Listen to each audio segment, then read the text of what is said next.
Namaste.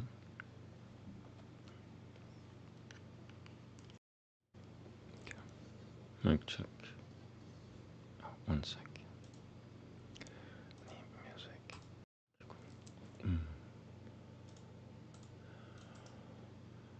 Old Testament should be read. Personally, something broke. Old.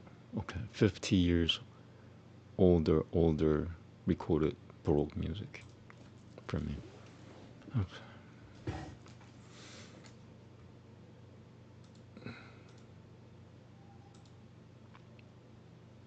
I hope everybody's okay.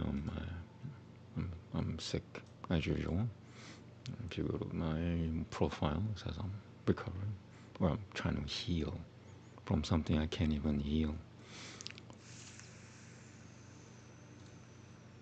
I was walking around, and for the first time I felt like a walking corpse. Like, that's technically what I am. I've been sustaining myself with cannabis for the last 6 years or so. And I mean, eventually that, kind of bottoms out too. I mean, you have to balance it so you don't run out of whatever. Okay, so I'm dealing with some things here. Numbers, chapter 1. Yahweh spoke to Moshe in the Sinai desert in the tent of meeting on the first day of the second month of the second year after they had left the land of Egypt. He said, "Take a census of the entire assembly of the people of Israel by clans and families. Record the names of all the men 20 years old and over who are subject to military service in Israel. You and Aharon are to enumerate them company by company.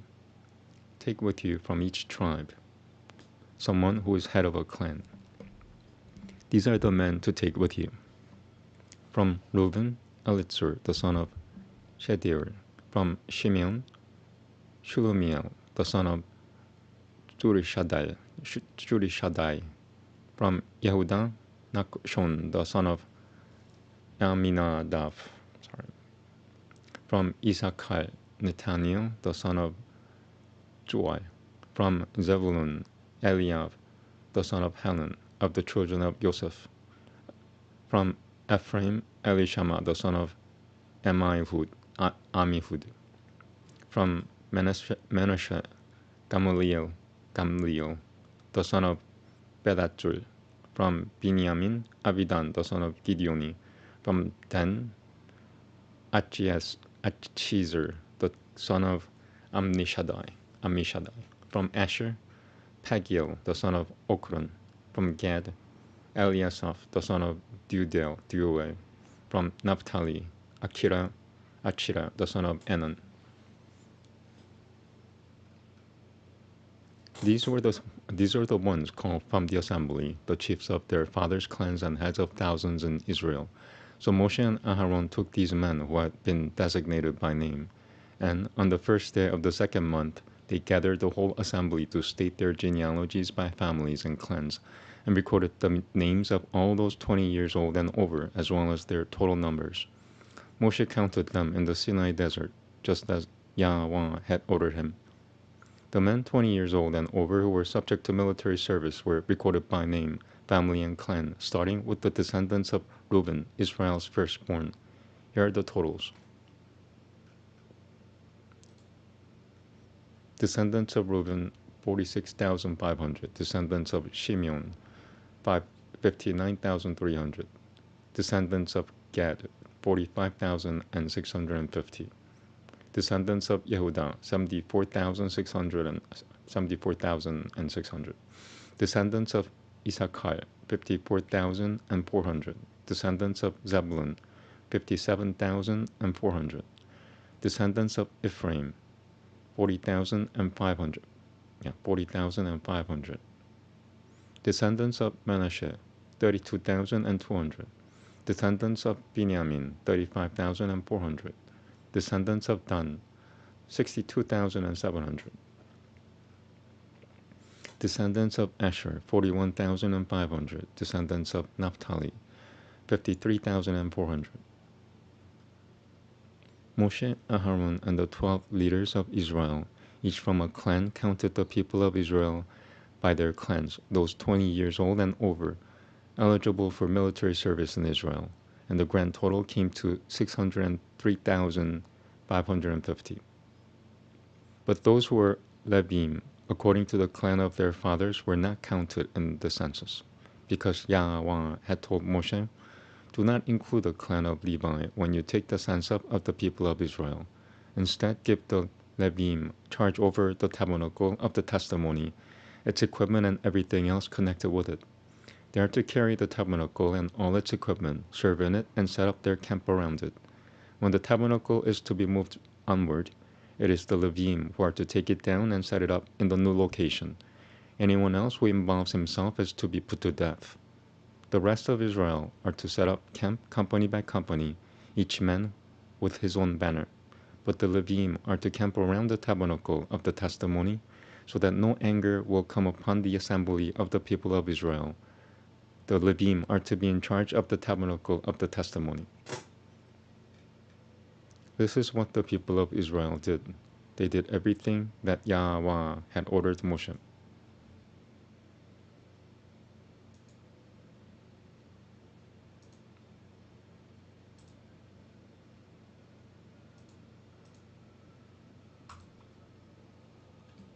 Chapter 2.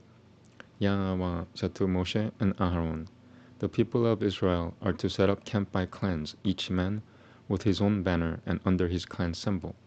They are to camp around the tent of meeting, but at a distance.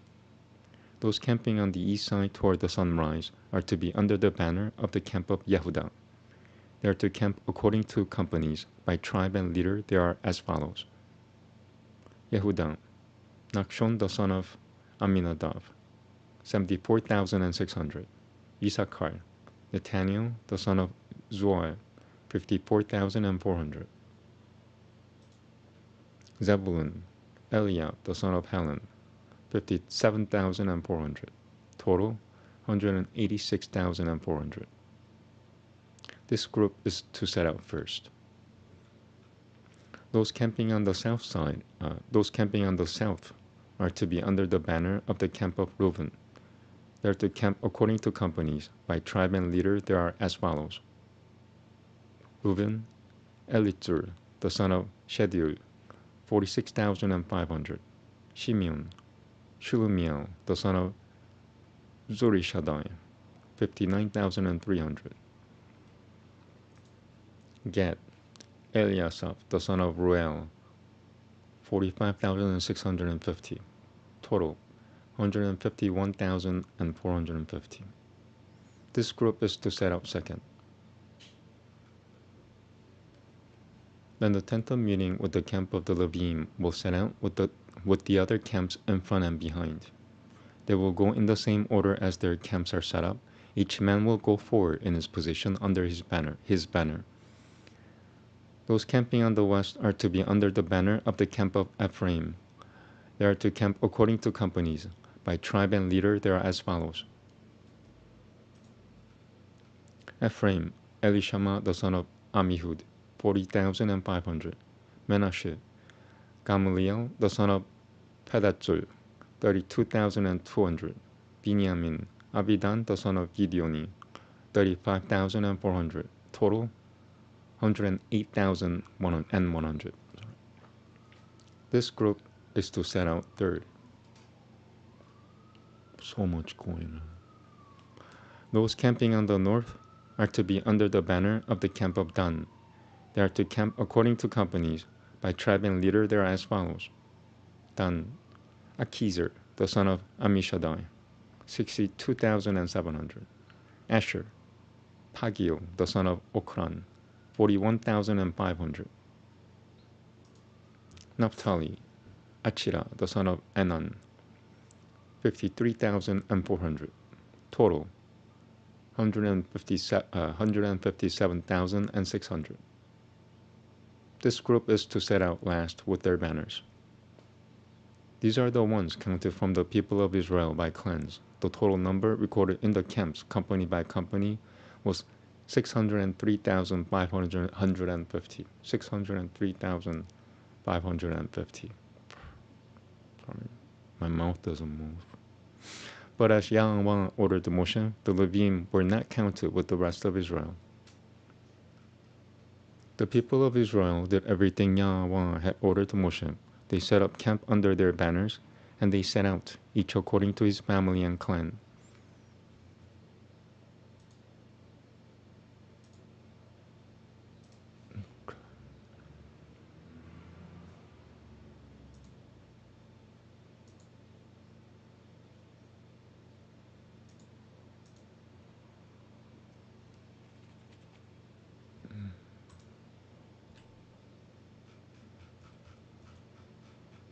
Probably gonna read 5 chapters.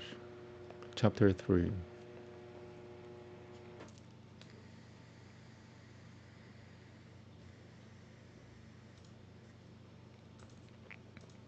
Yeah, rushed because I was late.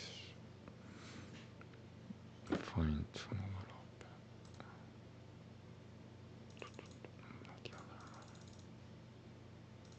Okay. These are the descendants of Aharon and Moshe as of the day when Yahweh spoke with Moshe on Mount Sinai. The names of the sons of Aharon are Nadab, the firstborn, Abihu, Eleazar, and Ithamar. These were the names of the sons of Aharon the Kohen, whom he anointed and ordained as Kohanim. But Nadab and Abihu died in the presence of Yahweh when they offered unauthorized fire before Yahweh in the Sinai desert, and they had no children. Eleazar and Ithamar served as Kohanim in the presence of Aharon their father. Yahweh said to Moshe, "Summon the tribe of Levi and assign them to Aharon the Kohen, so that they can help him. They are to carry out his duties and the duties of the whole assembly before the tent of meeting in performing the service of the tabernacle. They are to be in charge of all the furnishings of the tent of meeting and to carry out all the duties of the people of Israel connected with the service of the tabernacle. Assign the Levim to Aaron and his sons. Their one responsibility in regard to the people of Israel is to serve him. You are to appoint Aaron and his sons to carry out the duties of Kohanim. Anyone else who involves himself is to be put to death." Yahweh said to Moshe, "I have taken the Levim from among the people of Israel, in lieu of every firstborn male that is first from the womb among the people of Israel. The Levim are to be mine. All the firstborn males belong to me, because on the day that I killed all the firstborn males in the land of Egypt, I separated for myself all the firstborn males in Israel, both human and animal. They are mine. I am Yahweh." Yahweh said to Moshe in the Sinai desert, "Take a census in the tribe of Levi by clans and families. Count every male a month old or over." Moshe counted them in the manner Yahweh had said, as he had been ordered. The names of the sons of Levi were Gershon, Kat, and Merari. Kehat and Merari. The names of the sons of Gershon were Livni and Shimei. They fathered their respective clans. Likewise, the sons of Kehat, Amram, Yitzhai, Hebron, and Uzziel, and the sons of Merari, Machli, and Mushi. These fathered the clans of the Levim. Gershon fathered the clans of Livni, and Shimei. These were the Gershon clans. Of them, 7,500 males a month old and over were counted. The Gershon clans were to camp behind the tabernacle toward the west. The chief of the Gershon clan was Eliasaph, the son of Lael. In connection with the tent of meeting, the descendants of Gershon were to be in charge of the following: the tabernacle itself, its inner and outer coverings, the screen for the entrance of the tent of meeting, the curtains surrounding the courtyard, the screen for the entrance of the courtyard surrounding the tabernacle and the altar, all the fixtures and ropes for these items and their maintenance. Kehat fathered the clans of Amram, Yitzhai, Hebron, and Uzziel. These were the Kehat clans. Of them, 8,600 males a month old and over were counted. They were in charge of the holy place. The Kehat clans were to camp next to the tabernacle toward the south. The chief of the Kehat clan was Elitzaphan, the son of Uziel. They were responsible for the ark, the table, the menorah, the altars, the utensils the Kohanim use when they serve in the holy place, the curtain, and everything involved with the maintenance of these things. Eleazar, the son of Aharon the Kohen, was first among the chiefs of the Levim and supervised those in charge of the holy place. Merari fathered the clans of Machli and Mushi. These were the Merari clans. Of them, 6,200 males a month old and over were counted. The chief of the Merari clan was Zuriel, the son of Abichail. They were to camp next to the tabernacle toward the north. The Merari clans were assigned responsibility for the frames of the tabernacle, along with its crossbars, posts, sockets, and fittings, together with their maintenance. Also the posts of the surrounding courtyard, with their sockets, pegs, and ropes. Those who were to camp in front of the tabernacle on the east, in front of the tent of meeting toward the sunrise, were Moshe, Aharon, and his sons who were in charge of the holy place. They carried out their responsibility on behalf of the people of Israel, and anyone else who involved himself was to be put to death. The total number of Levim, whom Moshe and Aharon counted by their clans, all the males a month old and over, was 22,000. Yahweh said to Moshe, "Register all the firstborn males of the people of Israel a month old and over, and determine how many there are.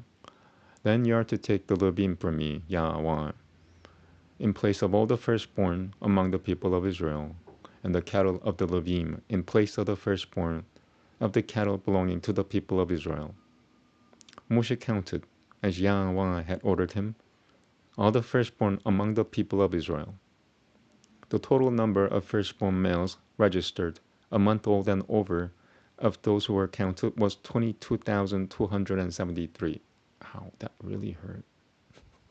I can't pronounce numbers. It hurts my injuries. Yahweh said to Moshe, not easily, "Take the Levim in place of all the firstborn among the people of Israel, and the cattle of the Levim in place of their cattle.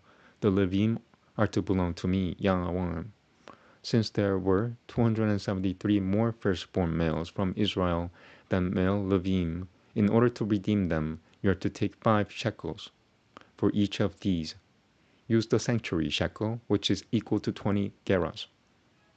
Give the redemption money for these extra people to Aaron and his sons. Moshe took the redemption money from those who were over and above those redeemed by the Levim. The amount of money he took from the firstborn of the people of Israel was 1,365 shekels, using the sanctuary shekel. Moshe gave the redemption money to Aharon and his sons, in keeping with what Yahweh had said, as Yahweh had ordered Moshe.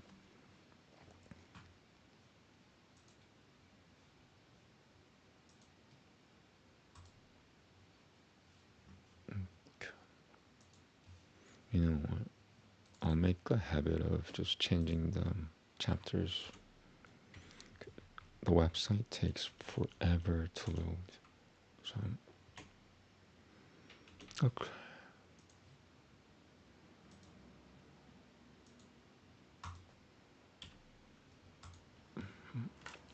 30 seconds, thank you.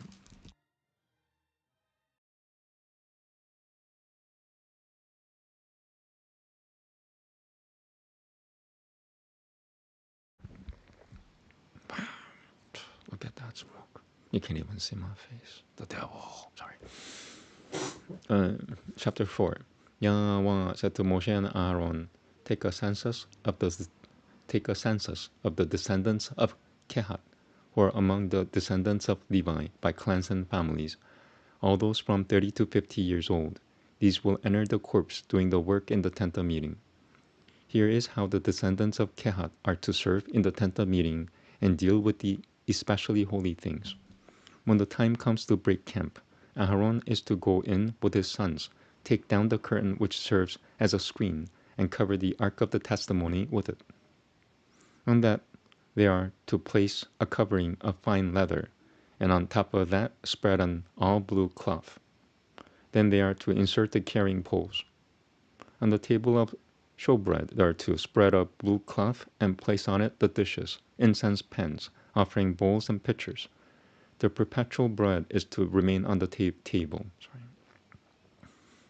They are to spread on these things a scarlet cloth, cover them with a covering of fine leather, and insert the poles. They are to take a blue cloth and cover the menorah for the light, its lamps, its tongues, its trays, and the jars used to add oil to it. They are to wrap it and all its accessories in fine leather and place them on a carrying frame. On the gold altar, they are to spread a blue cloth, cover it with a covering of fine leather, and insert its carrying poles.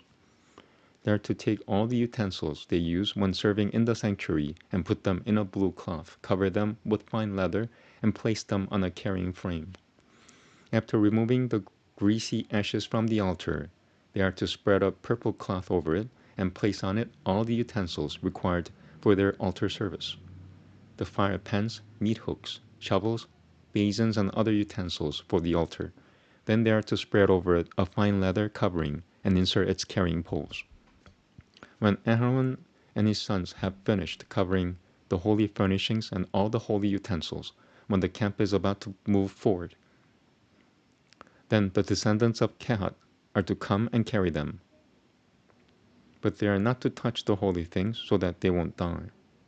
These things are the responsibility of the descendants of Kehat in the tent of meeting. It's very hard for me to say.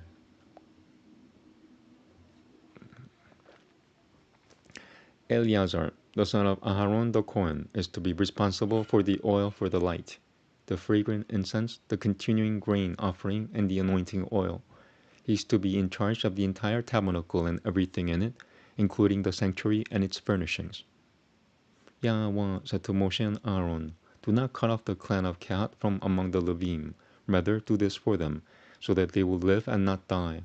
When they approach these specially holy things, Aaron and his sons are to go in, and you are to assign each one his task. But the descendants of Kehat are not to go in and look at the holy things as they are being covered. If they do, they will die." Yahweh said to Moshe, "Take a census of the descendants of Gershon also, by clans and families. Count all those between 30 and 50 years old, all who will enter the corps doing the work of serving in the tent of meeting." The Gershon families are to be responsible for serving and for transporting loads. They are to carry the curtains of the tabernacle, the tent of meeting, its covering, the fine leather covering above it, the screen for the entrance to the tent of meeting, the tapestries for the courtyard, and the screen for the entrance to the courtyard by the tabernacle and around the altar, along with the ropes and all the utensils they need for their service. And they are to do the work connected with these things. Aharon and his sons are to supervise all the work of the Gershon clan in transporting loads and serving, and to assign them who is to carry what. This is how the Gershon families are to serve in the tent of meeting, and they are to be under the direction of Itamar, the son of Aharon the Kohen.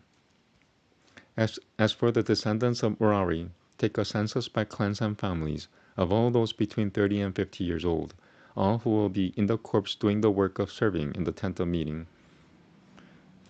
Their service for the tent of meeting will be to carry the frames, crossbars, posts, and sockets of the tabernacle.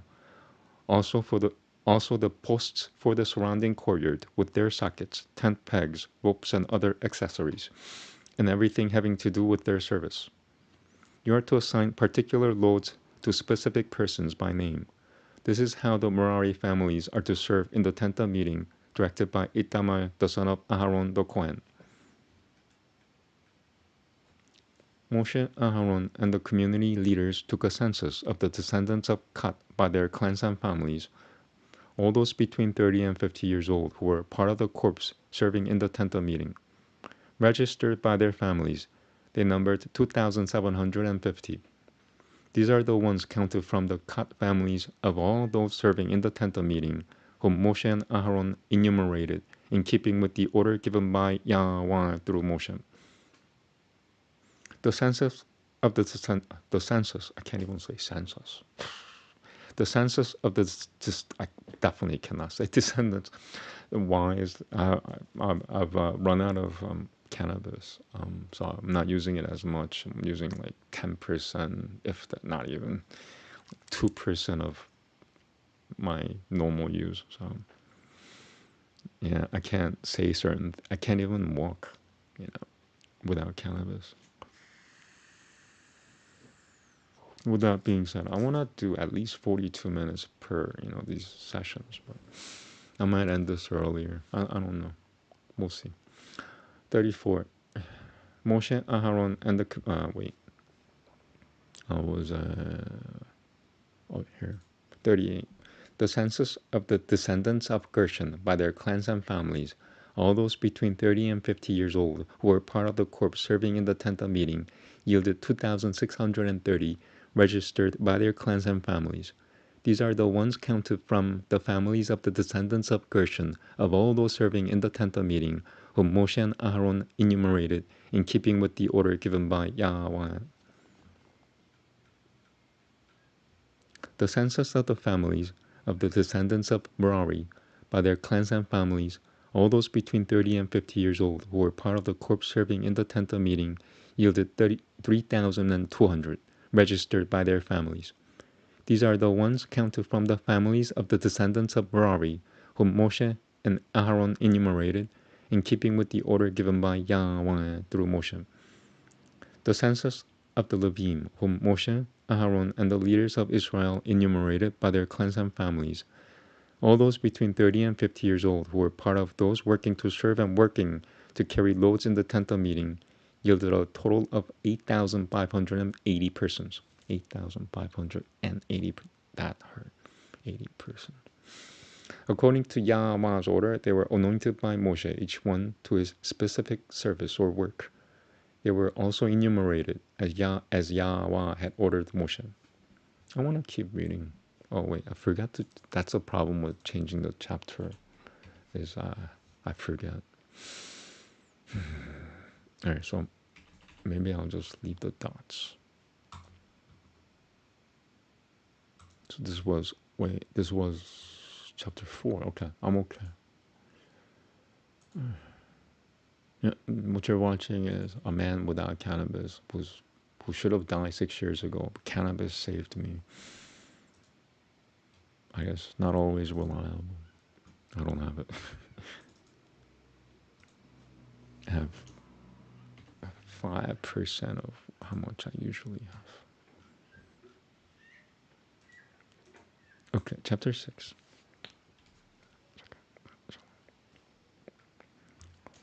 Yahweh said to Moshe, order the people of Israel to expel from the camp everyone with Sarah, everyone with the discharge, and whoever is unclean because of touching a corpse, both male and female, you must expel.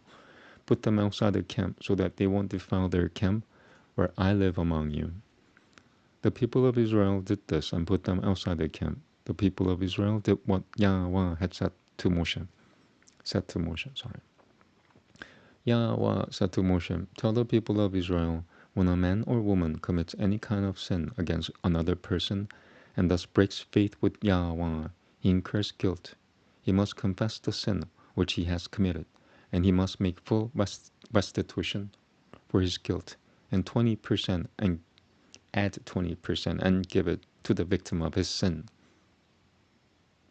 But if the person has no relative to whom restitution can be made for the guilt, then what is given in restitution for guilt will belong to Yahweh, that is, to the Kohen, in addition to the ram of atonement through which atonement is made for him.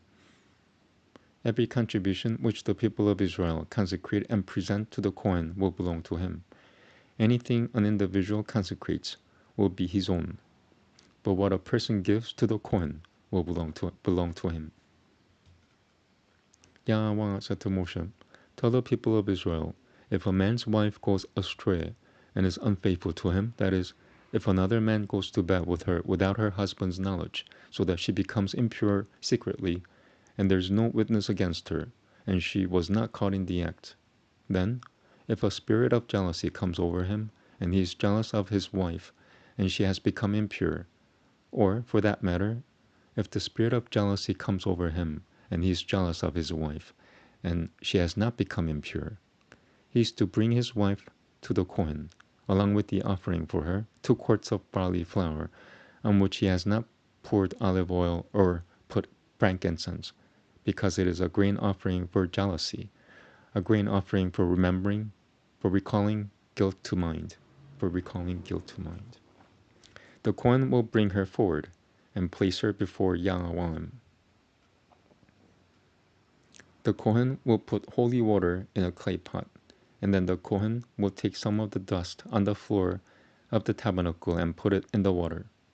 The Kohen will place the woman before Yahweh, unbind the woman's hair, and put the grain offering for remembering in her hands, the grain offering for jealousy, while the Kohen has in his hand the water of embitterment and cursing. The Kohen will make her swear by saying to her, "If no man has gone to bed with you, if you have not gone astray to make yourself unclean while under your husband's authority, then be free from this water of embitterment and cursing. But if you have in fact gone astray while under your husband's authority and become unclean, because some man other than your husband has gone to bed with you, then the Kohen is to make the woman swear with an oath that includes a curse. The Kohen will say to the woman, 'May Yahweh make you an object of cursing and condemnation among your people by making your private parts shrivel and your abdomen swell up. May this water that causes the curse go into your inner parts and make your abdomen swell and your private parts shrivel up.' And the woman is to respond, 'Āmēn, Āmēn.'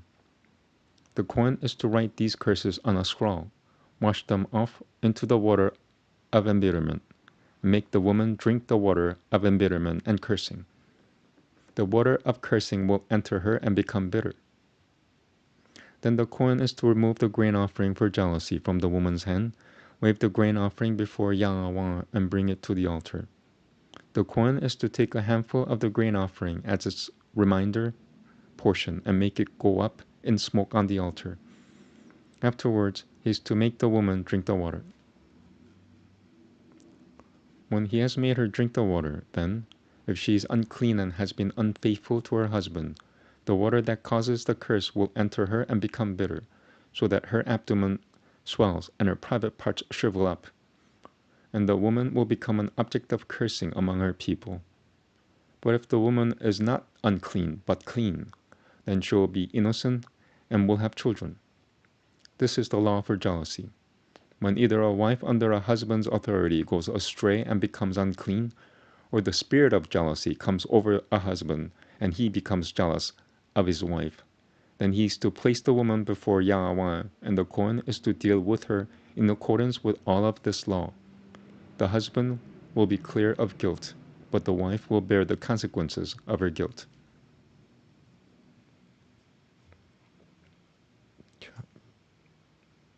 I'm gonna do one more. Getting tired. Okay. 6.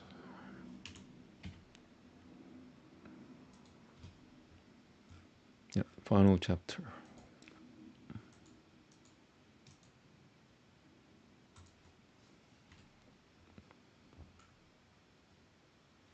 Chapter 6. Yahweh said to Moshe, "Tell the people of Israel, when either a man or a woman makes a special kind of vow, the vow of a Natzil, consecrating himself to Yahweh, he is to abstain from wine and other intoxicating liquor. He is not to drink vinegar from either source. He is not to drink grape juice, and he is not to eat grapes or raisins.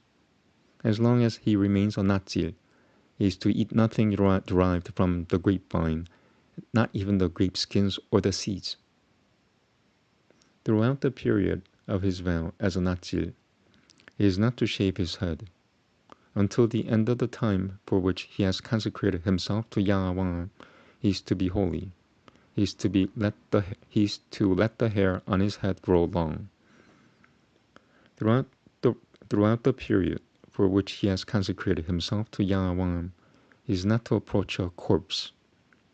He is not to make himself unclean for his father, mother, brother, or sister when they die, since his consecration to God is on his head.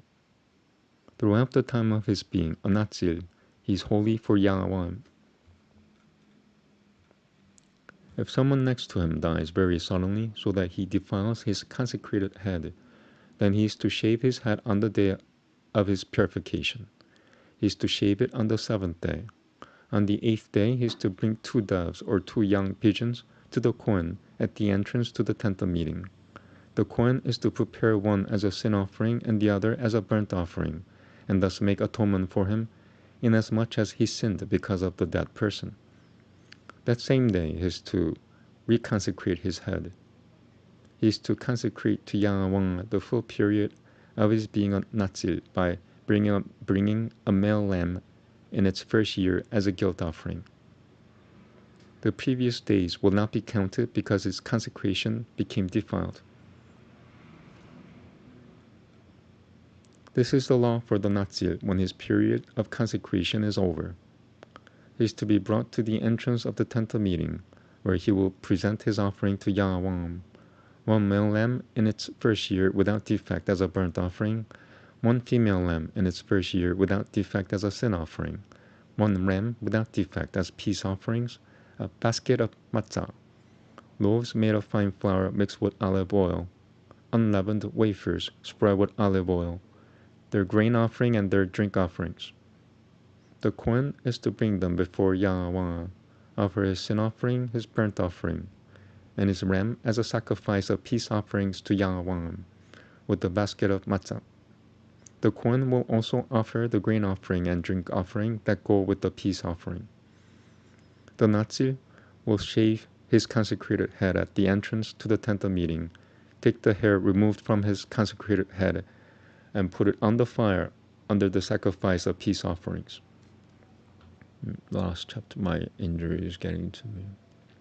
When the ram has been boiled, the Kohen is to take its shoulder 1 loaf of matzah from the basket and 1 unleavened wafer and place them in the hands of the Natsir after he has shaved his consecrated head.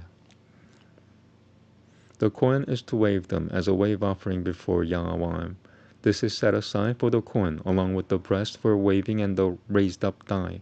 Following that, the Natsir may drink wine. This is the law for the Natsir who makes a vow and for his offering to Yahweh for his being a Natsir, in addition to anything more for which he has sufficient means. In keeping with whatever vow he makes, he must do it according to the law for the Natsir. Yahweh said to Moshe, "Speak to Aaron and his sons and tell them that this is how you are to bless the people of Israel. You are to say to them, may Yahweh bless you and keep you. May Yahweh make his face shine on you and show you his favor. May Yahweh lift up his face towards you and give you peace. In this way they are to put my name on the people of Israel, so that I will bless them."